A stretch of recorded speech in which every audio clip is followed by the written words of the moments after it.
এই এই গাড়ি ধরেছিস তাতে কি হয়েছে? আর তুই এখানে কি করছিস? এই ওকে এখানে ঢুকতে দিয়েছে কে? হ্যাঁ মিম, মিম। হ্যাঁ ম্যাডাম বলেন। কি ব্যাপার? আমি তো কিছুই বুঝতে পারলাম না।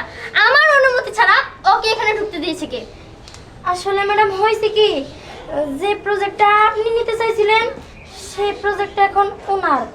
হোয়াট? কি অবাক হলে? আর তুমি যে গাড়িটা ধরেছো, এই গাড়িটা আমার বোনের।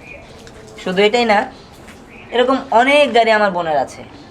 তুমি কি ভেবেছো আমি কি এখনো গরিব দিহান আছি? শুধু তাই নয়, আমার বোনের জন্য দুবাই থেকে সোনার গাড়ির অর্ডার করেছি।